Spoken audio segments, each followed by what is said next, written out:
Now, going by all of the emails we've received from you over the last couple of months, it's obvious everybody wants to know which neighborhoods are going to do well. Now, this is not a market. We all know that you can paint with one brush and expect it to perform uniformly, or we can't expect the kind of returns, at least over the next 10 years, that we got over the last 10 years. It's important now as investors and as buyers that we cherry pick and fight the right locations that will do well. Well, Masterpiece, now we've seen a pattern in the way neighborhoods have done. Well, first of all, if it's got new infrastructure like a road or metro line or some sort of new connectivity, neighborhoods on an average have done well. The second thing that's played an important role is job creation. So what we've done now is, starting today, we've picked out host investment destinations that have seen either job creation or infrastructure growth, or both. And we're going to try and bring those to you over the course of the next couple of weeks so you know which neighborhoods to pick.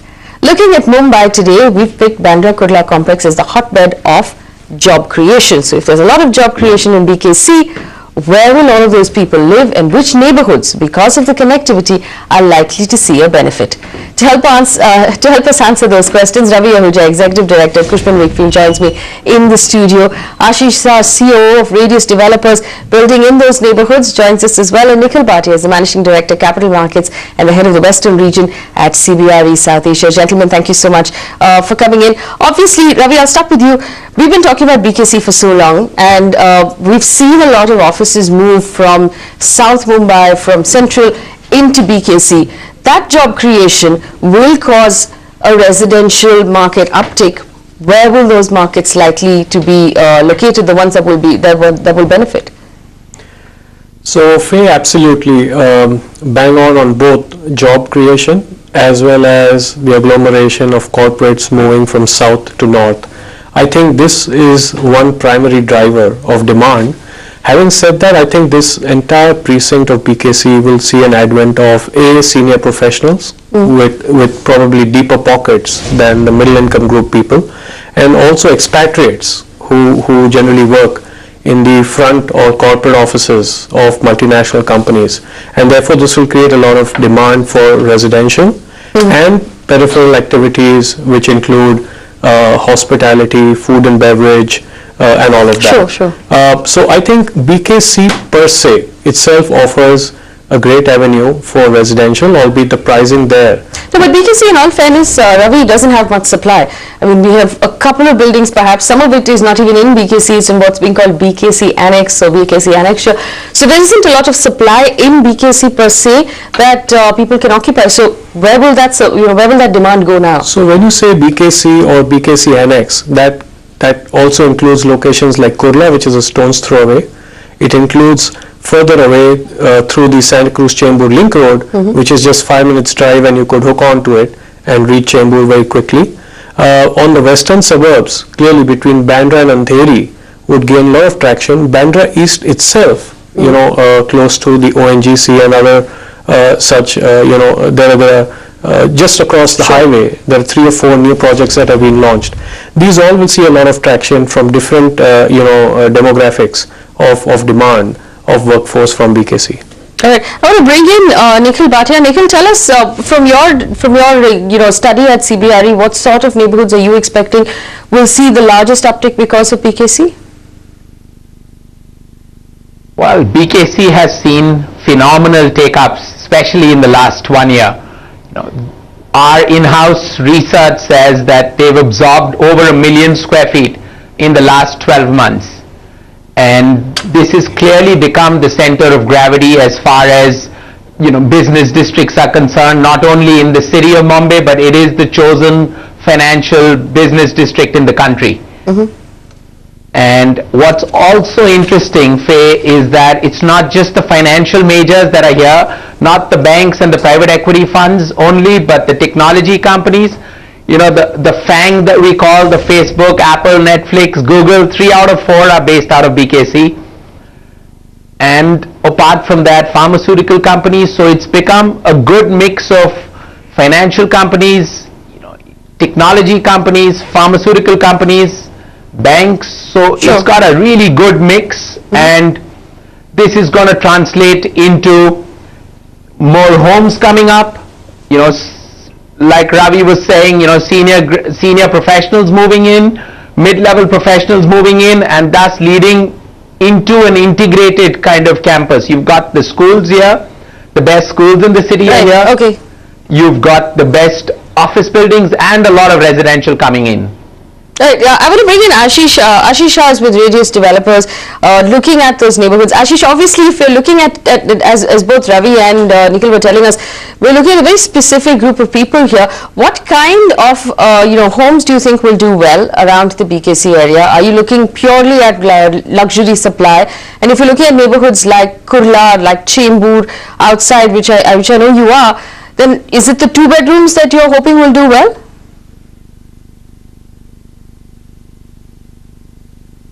No, I think you have to study your target audience, and in this case, clearly, we cannot restrict ourselves to folks that Nikhil and Ravi have said. There are a lot of home buyers. In a recent project that we've launched. They come from Santa Cruz. They want to upgrade from Andheri. They want to upgrade from Kandivali. Some people want to declutter from Bandra West. So again, the attraction really remains that it's a integrated sort of development that is happening. It is, BKC is fairly well controlled from a security perspective, very, very limited encroachment.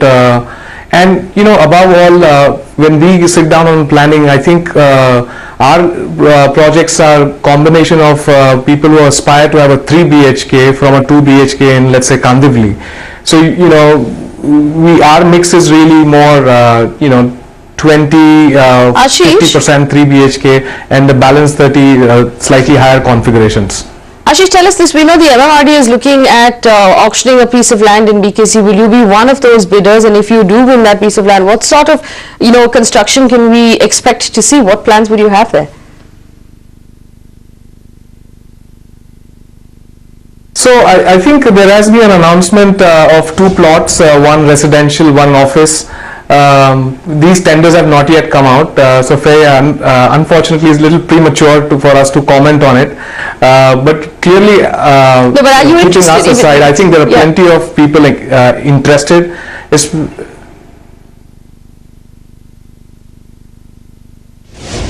Are you interested, Ashish? Would you? Sorry, I missed you. Can you please repeat? No, I'm saying, it is premature at this point because we don't know what the preconditions will be from the MMRD. But are you interested in that piece of land? On the office side, definitely. On the residential side, we need to see where the plot is located finally, because it's only when you really know which plot they actually come up with. Okay. But yes, we are mighty kicked with such a buzz in the market. All right, so there is some supply will also come up at BKC. Ravi, I want to talk to you about Kurla. Kurla is a very, very interesting market right now. Being that close to BKC, it's less than a 5-minute drive. It's still fairly underpriced. I'm going to ask my producer to pull up the prices of Kurla if we have them, and we'll take a look at what it's being priced at. I want to understand, if I were to get in at this point, and there is some supply coming in in Kurla, what sort of capital returns can I expect? See, it's about 13,000 rupees a square foot on an average, and there's a lot of very varied construction and varied apartments available. The quality is very different. It's gone up 10% in the last 2 years, but going forward, Ravi, what do you expect from Kurla? I think if we see the history in Mumbai and we saw how the anti-Seaman lands came up in Low Parel, which eventually got termed as the Upper Worli. So Kurla, in that sense, is getting termed more and more as we evolve as BKC Annex. Having said that, I think Kurla or so-called Low Parel, which is Upper Worli, have their so-called inferior perception to the main BKC or Worli areas respectively, and therefore there's some more way to be covered to create the kind of infrastructure in Kurla. But that infrastructure, mind you, can be in BKC itself just 5-10 minutes away, and we're seeing almost 5 million square feet of residential as well as commercial developments coming in Kurla or being under construction at the moment. If we just take our viewers through it, and this is why we're talking about BKC. BKC has 2 international schools, it has 2 hospitals, it has a bunch of restaurants. There is still the problem of it being a bit of a ghost town after 7 p.m. when everybody leaves and goes back home. But there's plenty of potential because the roads are wide, there isn't as much traffic as there is in the rest of the city right now. 5 million square feet of construction coming up in Kudla. Do you have an expectation of the kind of return you're expecting from there, Ravi? No, I think today it's difficult to say that the returns would be upwards of between 5 to 7%.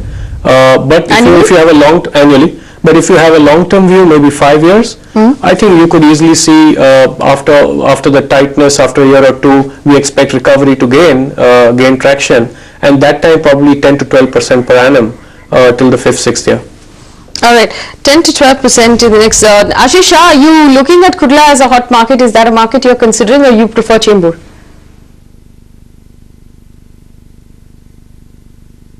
So no, I think we feel that Kudla is yet to take the turn. Chembur is what we like. We like the Kalanagar area as well. But one thing that I think we should also note is that another kicker that is coming to BKC is the Reliance's convention center. Where there is great amount of speed happening, construction happening, and they have a combination of stuff going in terms of a big convention center. There is a bit of retail there, and office also being planned there. So clearly that will again up the game in terms of your comment on it being a sort of a dead area afterward. Sure. But that's all changing. I think they've got plans for restaurants and all that stuff. So just to answer your question, yes, we still feel that Kurla needs more infrastructure, needs, as Ravi said, an image shift.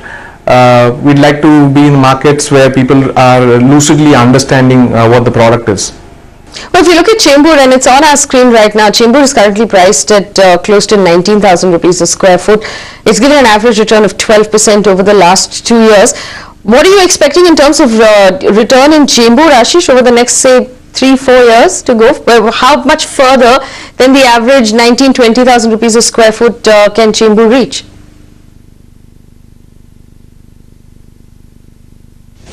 I think the Chembur market is very well poised as compared to others.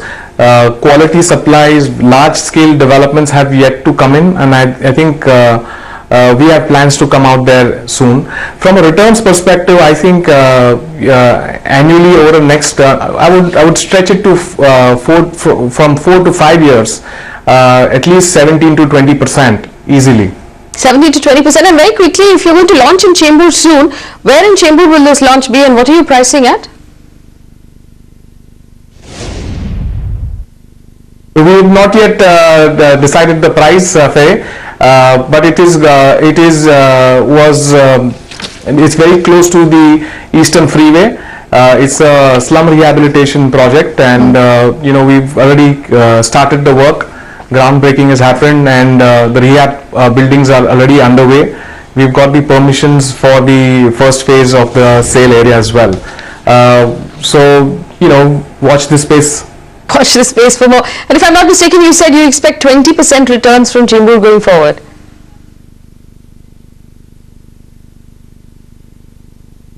Yes, that's right. All right, 20% return. Nikhil Bhatia, do you agree that Chembur will show us? I think.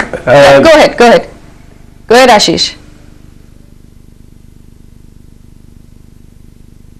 Yeah, I think there are a lot of things that are going for Chembur in terms of connectivity, and I think it's left behind a lot of other suburbs. As the Trans Harbour Sea Link sort of kicks in, which we are all hoping for happens in the next few months, that should completely unlock that belt in terms of access, creating new pockets. But above all, people don't need to go very far away. We are aiming for a smaller configuration here to make sure that the ticket size is what where people understand, and there is we need to come up with a handsome proposition, because we are conscious Trans Harbour Ceiling, all these projects will unlock other micro markets on the other side of the pond, so to speak. So clearly we have to pump it with a lot of amenities, having an integrated development. What's the USP, Ashish Shah? What USP are you offering in Chembur that's in your Chembur project that's not already available? What's the USP you're offering that's not already available?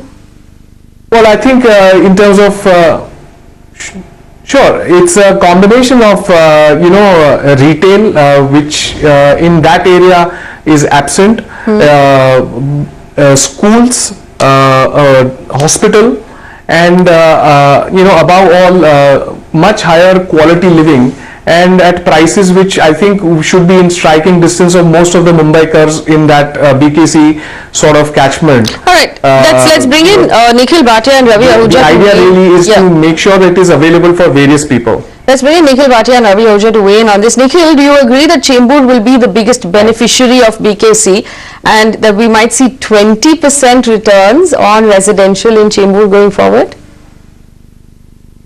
Well, Chembur is strategically located, no doubt, and with the new freeway, the connectivity between Chembur and South Bombay also is just a matter of a few minutes now. So it's a clear road, and it's basically 20 minutes.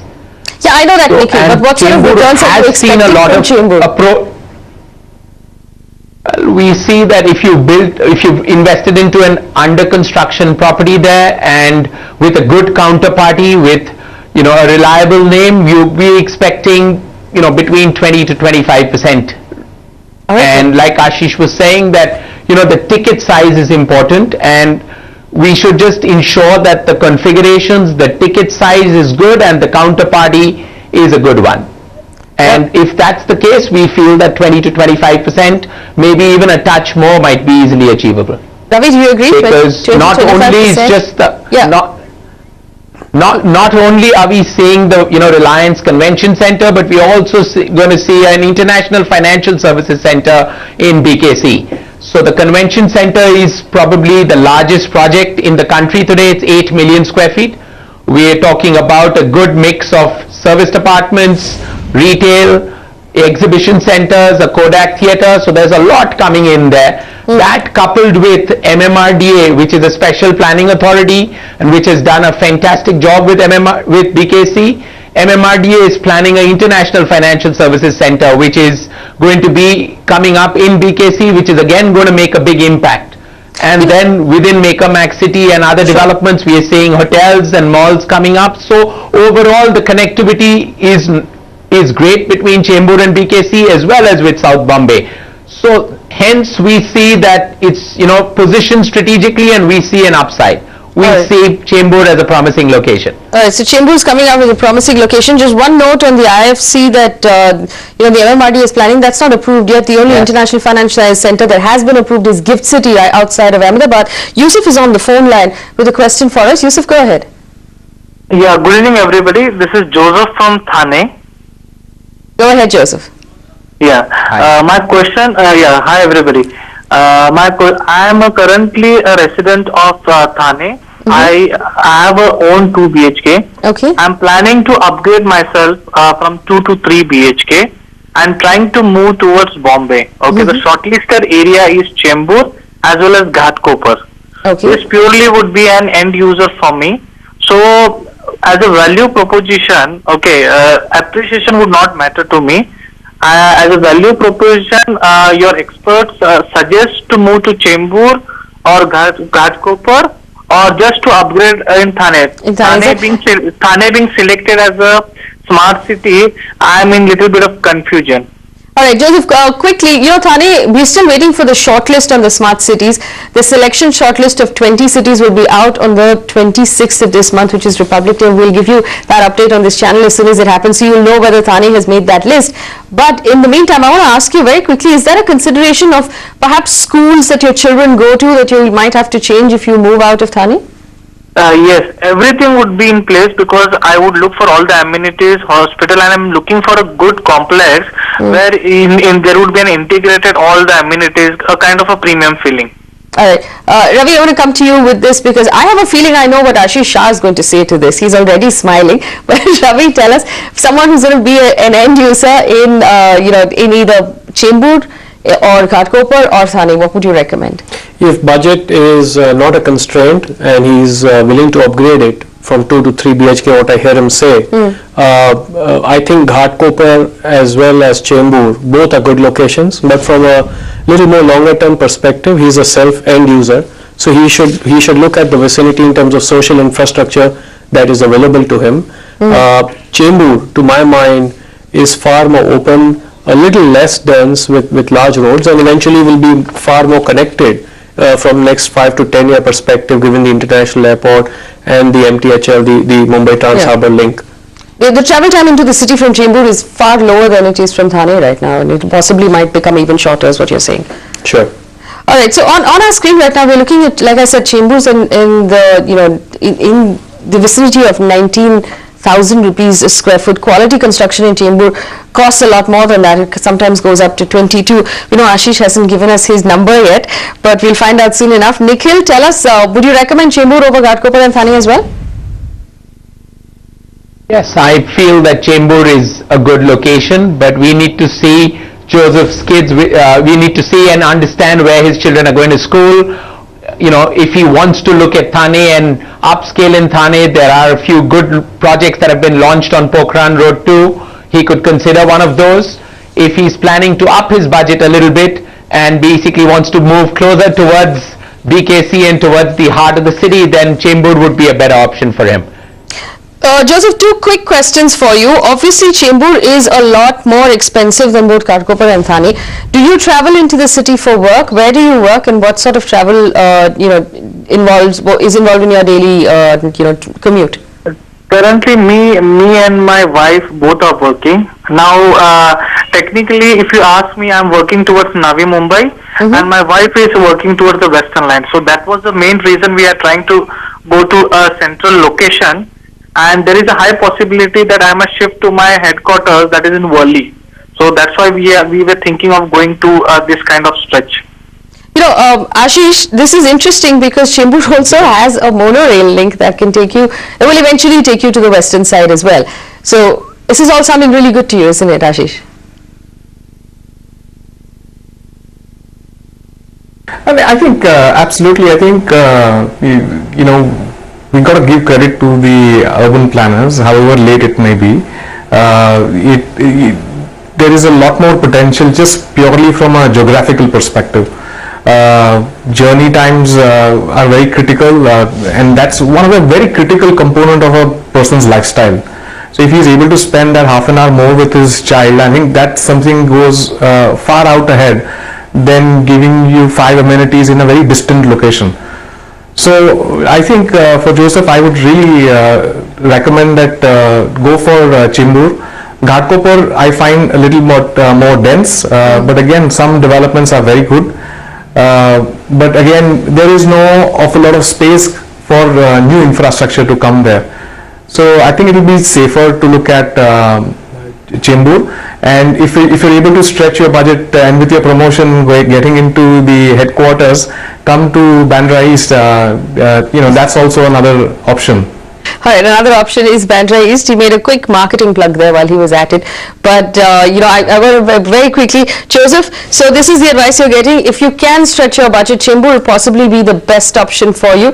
The next option would be to remain in Thane if schools and hospitals and things like that are a consideration. Correct. Thane likely to be a smart city as well, like you quite rightly pointed out. We also have Jaya on the phone line from Mumbai. Jaya, go ahead. What's your question? Yeah, good evening to everyone. Good evening. I am Jaya and I'm a senior citizen. Earlier I had a question and I asked also from your channel that I want to invest in 2080 scheme. Okay? Since I am ready with the 20% of the payment and 80% I'll be able to pay after 3 to 4 years. Okay? So I don't want to go for a loan or something. So I just want to know which location will be the best and is there any project under this scheme? Well, Jaya, that would depend on your down payment and your capacity, what your total budget is. Can you give us a ballpark idea of what sort of budget you're considering? Somewhere 1 crore. 1 crore rupees. All right. So if we consider 1 crore rupees, Ravi, obviously, that rules out any of the neighborhoods we were talking about, whether it is Chembur or Kudla or Powai. She'll have to go towards Thane or further down that side. What would you recommend she looks at? No, so yeah, you're right. So she'll have to go towards the peripheral areas, further away from the suburbs, both in central as well as western suburbs. If it is the western suburbs, I would reckon locations closer by to Virar, and I think there are good 2080 schemes. Virar is under a lot of stress. It has already corrected 15 to 20%. I think towards Thane and beyond, we are seeing some correction in certain pockets, not in the more prime pockets of Pokhran, where obviously again the budget will play a spoiler, but you can go towards Godbanda Road and beyond, and I'm sure there would be 2080 schemes by some developers. Be careful, the developer needs to be reputed, he should have a track record for delivery, and they generally have loan agreements which will bind you eventually, so that, so be careful. Some of the developers who are reputed don't have loan agreements binding you. I think those are preferred than binding yourself on a loan agreement. Jaya, as a senior citizen, I must tell you that when you take a 2080 scheme, you're fundamentally getting in at a very early stage of construction, which means you're taking on a lot of risk of delay and the risk of possible, permissions not being handed out on time. So you have to be prepared for that risk. And like Ravi said, it makes, at this point then, the most important thing is the reputation of the developer. Nikhil, would you give us some advice on how she should narrow down on a list of developers and consider making her investment? So I think, by undergoing the 2080 scheme, you're taking away a little bit of the risk because you're paying 80% of the proceeds on completion. But you must read carefully the fine print. Is it till actual completion, or is it just, for a stipulated period of time where the developer has basically introduced the scheme? Who the counterparty is, who are some of the financial institutions that have tied up for this particular project, are all approvals in place. So we want you to be cautious, we want you to be thinking about the counterparty and understanding, the counterparty well, his track record, how much he or she has delivered in the past. If it's one of the, better known corporates, better known developers, Sure. it's always easier to go with. All right, Jaya, And you must see. Yeah, Jaya, in our experience, we found financial institutions that have tied up. Yeah, in our experience, we have found, of course, there are builders right now, especially in areas like Virar, who will offer you a very, very heavy discount.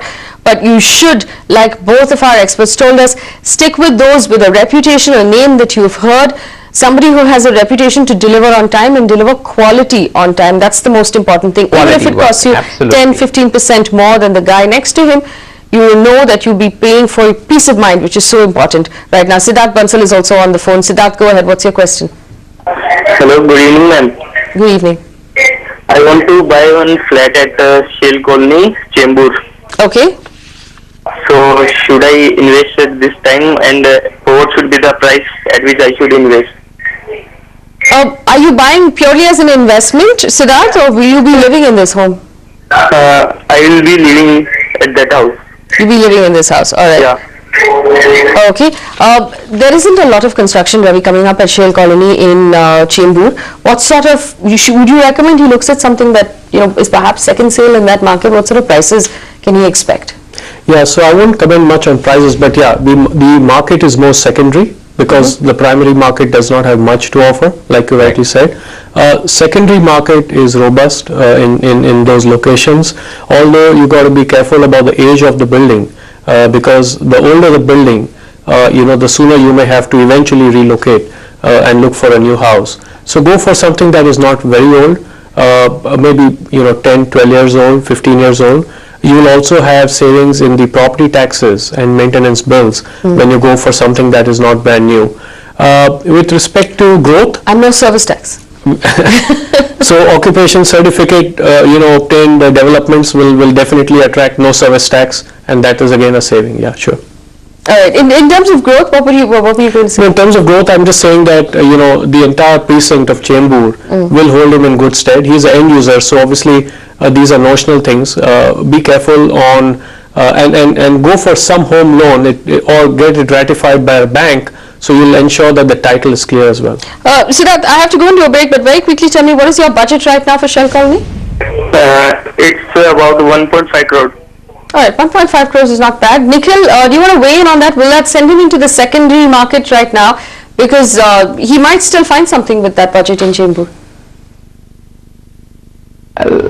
Yes, secondary market is an easier way to look at in that micro market, is an easier way to go, but under construction with some of the developers that have had recent launches there, we could strike a good deal.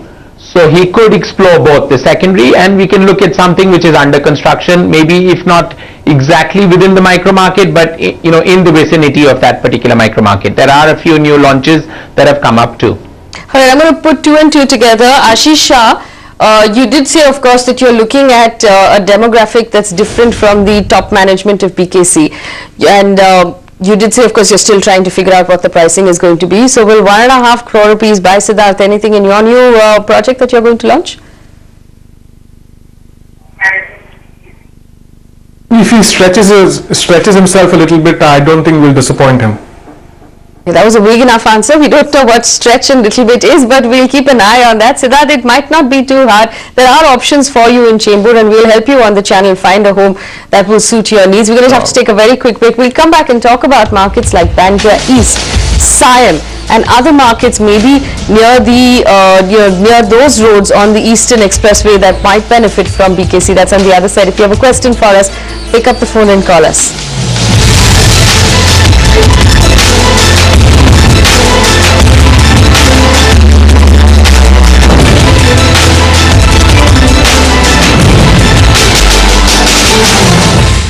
Welcome back. You're watching the Urban Debate on Magic Bricks Now, India's first property channel. Thank you so much for staying with us. We're talking about hot picks that you should be investing in. We're trying to find the neighborhoods that will do remarkably well over the next few years. Remember, it's not going to be across the board, but we'll find and we'll cherry pick those locations for you. In our first segment, we talked about Chembur. I'm very keen to also find out what the new, the development in BKC is going to mean for areas like Kalanagar, like Bandra East, like Kalina and Vile Parle. But first I want to bring in Ravi here on, the Chembur conversation. Before we close that, Ravi, there was a view that Chembur will see 20-25%. You said 10-12%. There's, do you want to weigh in on that again? Is 25% still, something you'd disagree with? Yes, I think it wouldn't be, in my view, 20-25%. It's a little bit aggressive, given that Chembur has. So the reason is that given that Chembur has already had a run-up, the Eastern Freeway is no longer new. It is an old story. Chembur got a lot of traction for that. Chembur actually got re-rated almost in the last 2 years, from 12 to 14,000 rupees a square feet to today 17 to 19,000 rupees a square feet. And precisely these were the 2 or 3 infrastructure reasons. One was the Santa Cruz Chembur Link Road much earlier, and then later the Eastern Freeway. So what you're saying is half the run-up has already happened? I think, for the last 2 years the run-up has been quite significant, and 20-25% in my view falls under the significant category. Whether that is sustainable is, I am quite doubtful, particularly given the entire market scenario which is tightening today and moving towards a correction in certain other micro markets. I think we may have to just taper that to 10-12% in my view. Okay. Nikhil? Well, I'm a little more optimistic because of the connectivity. BKC today has a direct connectivity to the Eastern Express Highway. There's an SCLR extension also which is being planned to BKC. Overall connectivity is getting better between BKC and these markets. Lot of these markets, not only Chembur, Kalanagar, all of them. The bottlenecks that we see sometimes around BKC is going to be elevated. MMRDA has some big infrastructure initiatives. The connectivity between BKC and the Eastern Express Highway is already well on its way to completion. That's phase one. To respond to just this, now across the board in Mumbai, we saw 3 to 0%, in most cases it was negative growth of capital values of residential in the last 2 years. Last 1 year specifically, 2015 was bad. Chembur, Vadala, Ghatkopar are the only 3 neighborhoods that saw any sort of an uptick. Chembur has seen an uptick of 5% in the last year on average, 10% over 2 years. Ravi says that the 20% that you're expecting, half of that has already happened, and those of us who live in Chembur will tell you that run-up has already begun. So you're expecting another 20 from where we are today? I agree with Ravi that Chembur has been, very successful compared to many other micro markets and has seen a lot of growth. But I still feel that with the connectivity, with BKC's, importance increasing and becoming more of the center of gravity for the city, we feel that wherever there is better connectivity to BKC, those micro markets will see appreciation. I'm not saying it's going to happen overnight. I'm not saying it's going to happen in 2016. But what my advice is that if it's an under construction property in a micro market like Chembur, which we are going to see a gradual appreciation, and over the next few years, I would still like to defend the 20 to 20, 20. I think over the next 2 to 3 years, the same rationale of connectivity works in the favor of locations like Kalanagar, Kalina, and Ville Parle because of the 2 elevated roads that will connect BKC to the sea-link, and also the Eastern Freeway, which will get connected with BKC, the foundation stone of which the Chief Minister just laid a few months ago. So I think the same connectivity magic that happened with Chembur is yet to happen with locations like Kalanagar and even to some extent Ville Parle or Kalina. And I think those will gain traction to the extent of 15 to 20%, yeah. Okay, so basically you're saying all of the juice that will come out of BKC won't go directly just to Chembur. There are other options, and which is why we might not see the kind of growth we have seen over the last 2 years. Ashish, do you want to weigh in on that? Chembur might not be 20-25% because there will be other options. There'll be Ville Parle East, there'll be Kalina, there'll be other neighborhoods for buyers to choose from. There is Kalanagar, there is Kalina. Of course, there are other micro markets as well. In many ways, I think. Sorry, go ahead, Nikhil. So go ahead, Ashish. Go ahead. Yeah, so I think these numbers are clearly estimates. My take is that next 4 to 5 years, 7 to 20% is something which is a fair estimate. Clearly, unlike Ville Parle or which, if you go north of it, you've got fairly dense Andheri, and we still like Bandra East. Kalina needs to still see the debottlenecking, and Chembur is concerned. I think Chembur has again at least 6 to 7 roads kind of leading on to Chembur and leading out of Chembur. So I think that stands in a good stead. And clearly, I think all of us are trying to estimate for a very long term. And currently, there is, sort of people sitting on the fence. But if an economy like ours, urbanization like Mumbai, I think Chembur is pretty much a gateway, so to speak.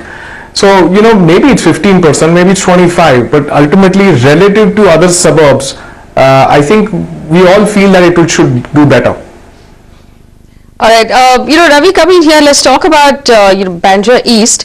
The Bandra East Kalanagar market that we keep mentioning, of course, is fairly expensive already. It's currently at about 23,000 rupees to 28,000 rupees a square foot in comparison to Chembur, which is still at 18-20,000 rupees a square foot.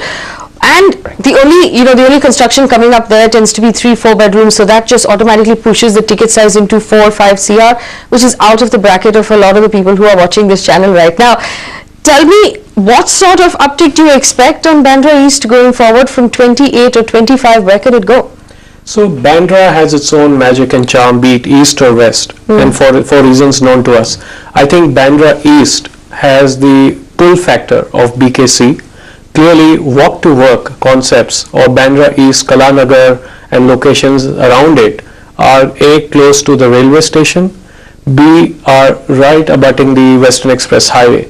Now these two are major commute benefits because and let's not forget, Bandra East, be it Kalina, be it Kalanagar or be it Bandra Kurla complex itself, is the epicenter of the MMR region, is right at the center, and you could actually move into central parts through the SCLR or the western parts, or the sea-link takes you to the South Mumbai corridors. I think this location will clearly catch up in terms of demand and appreciation in the medium What sort to of long appreciation? run.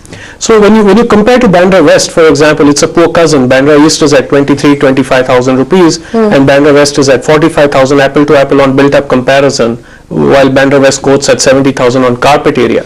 Yeah. Bandra East from 25 to 28,000 in my view in the next 3 to 5 years can easily give you an appreciation of 15% compounding. But I think the first 2 years from now will be slightly tight given the market scenario of an impending liquidity crunch, and developers may have to continue a price correction by way of inflation adjusted, even if prices remain just 5 to 10% on the uptick. But clearly beyond the 2 years we expect revival, and that will see Bandra East be a dark horse in my view. All right, Ashish Shah, let's talk about the supply that's coming up in Bandra East. I know a lot of viewers have written to us saying that they're unhappy about the fact that the ticket sizes are too high. Are you considering smaller ticket sizes in Bandra East? Yes, I think the initial plan that we had come up with was for 3 and 4 BHKs and 5 BHKs, and clearly the demand and the necessity of keeping the ticket size under check made us understand and realize and introduce a very big chunk of 2 BHKs. So 2 BHK has also seen traction, but surprisingly in the last 2 months 3 and 4 have gone quite quickly. So I think it's also a question of us doing a good job communicating to the market, of saying that yes, there are 2 BHKs available, and again, as Nikhil said, under construction clearly gives you much better benefit of investing much lower at the outset, and by the time of possession comes, the capital value, like Ravi said, are bound to sort of go up. So let's say 3.5 to 4 years. 3.5 to 4 years, Bandra East. All of our guests are bullish on Bandra East. Richard Lobo is on the phone line. Richard, tell us what your question is. Yeah, I've got 2 things to ask. I want to buy a place in Malad East or Goregaon. But I want a clarity on what is this one-time maintenance that these people charge. Hello? Yes, go ahead. One-time maintenance that the builder charges when it's under construction? Maintenance, is this the payment that we have given? No, it is for the society. Because what happens, the builder takes it, and when he forms the society, at 1 2 places we have heard that they don't give anything back. Okay. Are they supposed to show this account of this thing, or it is we are paying something more to the builder than the cost price of the flat? Okay. Well, let's ask the developer on the panel. Ashish Shah, what is one-time maintenance that builders charge customers when the flat is under construction? Will this go into the account of the society when the society takes over? Yeah, so most of the big developers, branded developers would take this. It's not a charge; it's an advance, and it is almost always at the time of possession. So if someone is asking you during construction, you should basically say no. The reason you do this is to make sure that building upkeep is as per the desired standards that we had committed, and it requires maintenance, and I think almost all customers understand that. So typically it is a 12 months, or in certain cases 24 months, where a separate account is maintained, and as if you look through your contracts, they have to be deposited in a separate bank account which is interest bearing, and the whole amount actually has to get transferred to the society. Now the challenge is that how quickly are the members organizing themselves to make a society and take this over. So maybe there is a bit of a delay around that area, but good branded developers are not out there to make money on some of these things. They will just hike the price if they have to, and if they are unable to do, they'll do a deal. But these are very clearly legally you want to make sure it is paid only on possession. Sure. And it is accountable. All right. Ravi, obviously the important portion of this will be a separate bank account that is tracked, that's interest bearing, that gets handed over to the society when the society is formed, right? Yes, perfectly, you're right. So there's no camouflage, there is transparency, society members know and can hold the developer accountable because there's a separate account and money has to be spent on maintenance of only that building or project, and this is very key. All right. Vishal, we hope that helps. It's you know, a one-time fee. It's an advance on the maintenance that will be handed over, should be handed over to the society when it is formed, and it should not be charged to you when the apartment is under construction. Do you have anything else to ask us? One more thing, ma'am. Yes. This open area, the terrace or gallery, is this is the amount is equivalent to what they charge for the what they give us inside the flat? Or is it half the rate? For the open terrace, when they give it a flat, a terrace or a gallery, Sure. Is the amount, like suppose 24, it's some 23,000 for per square foot for the carpet area, whatever it is the same amount applicable to the open area or it's half the amount? Well, it's not the carpet, then Ravi, it will be the built-up area, right? So what sort of pricing should he be considering for terrace and other, open areas? Yeah, so very recently, and you may have to look into what regulatory framework this development or project falls under. There's something called Old Development Control Regulations, old DCR and new DCR. With the old DCR, a lot of concessions or free FSI spaces like terraces, etc. form part of development, while in the new DCR, the developer has paid premium as much as he is paying for the built-up space. So if it is a new DCR, he is very much within his means to charge you for it, almost as close to market rate. But if it's in the old DCR, probably he should charge you 50 or 25%. All right, so we hope that helps. We're running out of time and we have a lot of phone calls coming in. Deepak is on the phone line with a question about Kurla. Go ahead, Deepak. Yeah, so basically there's a new launch by Dheeraj Group about new smart home, and it's, I believe, in the range of these Mumbaikars, correct? Like 75 lakhs for a 1 BHK and 2 BHK is around 95.